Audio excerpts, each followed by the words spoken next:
नमस्कार साथियों। अगर आपने आईटी कर रखी है और भर्ती परीक्षाओं की तैयारी कर रहे हैं तो यह वीडियो आपके लिए बहुत ही महत्वपूर्ण होने वाली है, क्योंकि आज हम इस वीडियो में पढ़ने वाले हैं आईटीआई इलेक्ट्रीशियन थ्योरी के टॉपिक संधारित्र और प्रेरकत्व से जुड़े उन सभी महत्वपूर्ण प्रश्नों के बारे में जो कि railway, Delhi metro, Lucknow metro, Haryana और राजस्थान लाइनमैन, यूपी पीसीएल और सेमेस्टर एग्जाम में पूछे जा चुके हैं। तो साथियों, यह वीडियो बहुत ही महत्वपूर्ण होने वाली है।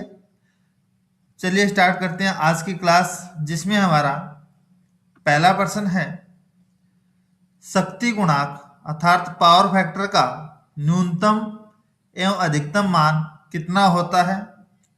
तो साथियों, मैं आपको बता देता हूं, पावर फैक्टर या शक्ति गुणांक का जो मान आता है वो हमेशा 0 से 1 के मध्य रखा जाता है।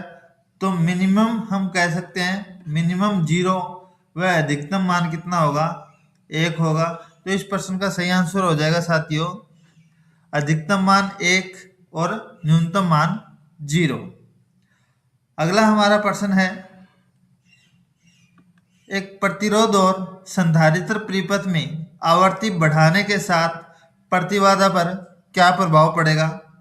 तो साथियों, मैं आपको बता देता हूं कि यहाँ पे प्रतिरोध और संधारित्र परिपथ की बात हो रही है। तो संधारित्र के अंदर जो धारितीय प्रतिघात होता है वह 1/2 पाई FC होता है, अर्थात फ्रीक्वेंसी के बिल्कुल विपरीत होता है।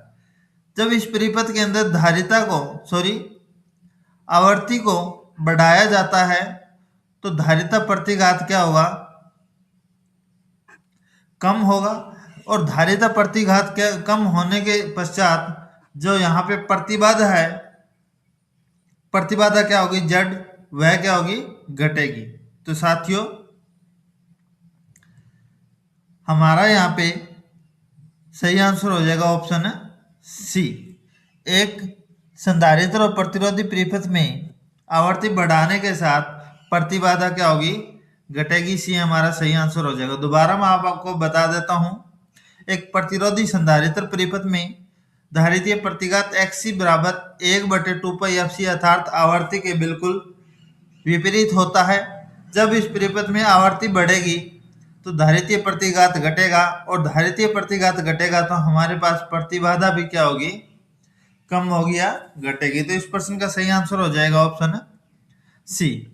अगला हमारा प्रश्न है साथियों, एक समांतर अनुनाद के समय प्रतिबाधा होती है। यहाँ पे समांतर अनुनाद का अर्थात है जिस परिपथ के अंदर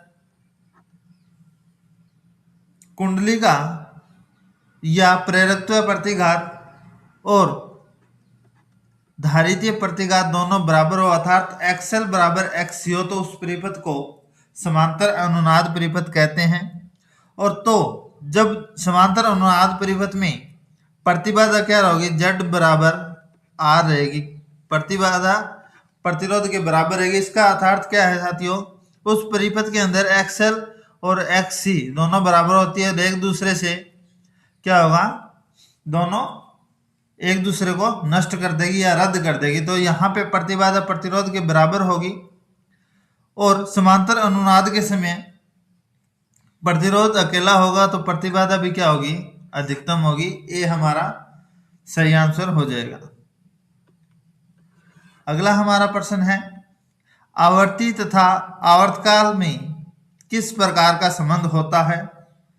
तो मैं आपको बता देता हूं साथियों, किसी भी परिपथ में आवर्ती F और उसका जो आवर्तकाल होता है, अर्थात एक चक्कर पूरा करने में जो समय लगता है, वह एक दूसरे के क्या होगा, व्युत्क्रमानुपाती होगा।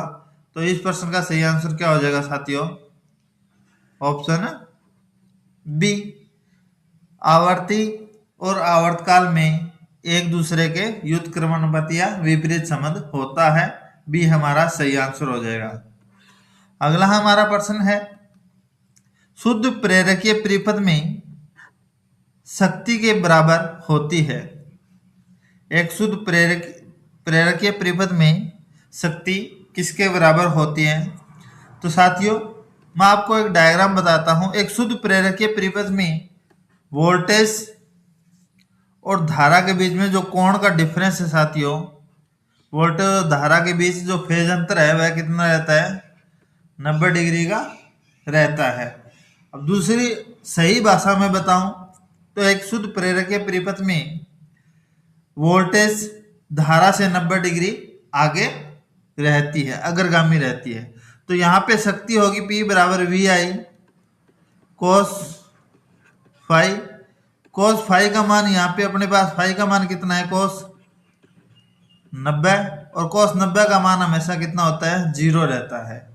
तो जिस परिपथ में फेज अंतर 90 है या कोस फाई का मान 0 है या पावर फैक्टर वहां पे 0 हो गया तो शक्ति भी क्या हो जाएगी?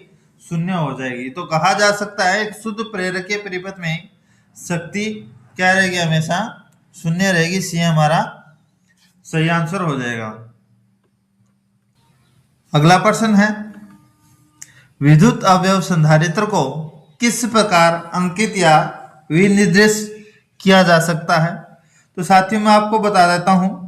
एक संधारित्र की कैपेसिटी, उसकी धारिता जो कि कितने फेरेड या कितने माइक्रोफेरेड का है, और वह सेल कितनी अधिकतम वोल्टेज पर कार्य कर सकता है, इन दोनों के आधार पर उसको चिन्हित या आंका जा सकता है। एक संधारित्र को उसकी धारिता और उसकी वोल्टेज के आधार पर विनिर्देशित किया जा सकता है। सी हमारा इसका सही आंसर हो जाएगा। शक्ति गुणांक सुधारने की क्या क्या विधियां हैं? तो साथियों, शक्ति गुणांक या पावर फैक्टर सुधारने के लिए स्थैतिक संधारित्र का उपयोग किया जा सकता है, तुल्यकालिक कंडेंसर का उपयोग किया जा सकता है, और किसी परिपथ में जो फेज का अंतर है या फेज कोण है उसको कम करके पावर फैक्टर सुधारा जा सकता है। तो इस प्रश्न का सही आंसर हो जाएगा साथियों ऑप्शन है डी। एक परिपथ में पावर फैक्टर को संधारित्र, तुल्यकालिक कंडेंसर और परिपथ में जो फेज अंतर है वोल्टेज और धारा के मध्य उसको कम करके पावर फैक्टर को सुधारा जा सकता है। अगला हमारा प्रश्न है, एक आरएल परिपथ के लिए समय स्थिरांक क्या रहेगा? तो मैं आपको बता देता हूं कि एक प्रतिरोधी प्रेरकीय परिपथ के लिए समय स्थिरांक टी का मान कुंडली तथा प्रतिरोध दोनों के अनुपात के बराबर रहेगा। टी बराबर एल बटे आर। तो इस प्रश्न का सही आंसर हो जाएगा ऑप्शन है सी। अगला हमारा प्रश्न है साथियों, एक FHP प्रेरण मोटर में किसके प्रयोग से कला विघटन किया जा सकता है? अर्थात फ्रिक्शनल हॉर्स पावर मोटर में कला विघटन या फेज अंतर किस प्रकार से फेजों को विभाजन किया जा सकता है? तो मैं आपको बता देता हूं साथियों कि फ्रिक्शनल हॉर्स पावर या FHP मोटरों में वाइंडिंग और सहायक वाइंडिंग के बीच जो फेज अंतर है पैदा करने के लिए परिपथ में प्रतिरोध और संधारित्र दोनों का उपयोग किया जा सकता है। तो इस प्रश्न का सही आंसर हो जाएगा ऑप्शन है बी। अगला हमारा प्रश्न है साथियों, प्रेरकत्व क्या होता है? प्रेरकत्व की विशेषता क्या है? तो मैं आपको बता देता हूं कि प्रेरकत्व किसी भी परिपथ का वह गुण है जिसके कारण वह उसमें प्रवाहित होने वाली विद्युत धारा का मान तथा विद्युत धारा की दिशा में परिवर्तन का विरोध करता है, प्रेरकत्व कहलाता है। दोबारा मैं आपको बता देता हूं, आपके सामने एक कुंडली है, इसको प्रेरकत्व के रूप में समझा जा सकता है। इसमें प्रवाहित होने वाली विद्युत धारा एक तो मान और मान के साथ साथ उसकी दिशा में दोनों में यह परिवर्तन का विरोध करता है और इसे प्रेरकत्व या कहा जा सकता है। तो हम कह सकते हैं कि धारा के मान में परिवर्तन का विरोध करने वाली इकाई को प्रेरकत्व कहते हैं। सी हमारा सही आंसर हो जाएगा। अगला हमारा प्रश्न है, ऐसी परिपथ में संधारित्र के प्रतिरोध को किस रूप में काम में लिया जाता है या किस रूप में कहा जा सकता है? तो साथियों, एक ऐसी परिपथ में संधारित्र का जो प्रतिरोध होता है उसे धारितीय प्रतिरोध XC के रूप में देखा जा सकता है। ऐसी परिपथ में कुंडली का जो प्रतिरोध है उसे प्रेरकीय प्रतिरोध XL तथा सीधा प्रतिरोध को R के रूप में पढ़ा जा सकता है, और तीनों के मिश्रण का कुल जो प्रतिरोध है उसे प्रतिबाधा के नाम से जाना जाता है। तो इस प्रश्न का सही आंसर है कि ऐसी परिपथ में संधारित्र के प्रतिरोध को धारितीय प्रतिघात के रूप में जाना जाता है या रूप में काम में लिया जाता है। इस प्रश्न का इसे XC के रूप में डिनोट कर सकते हैं।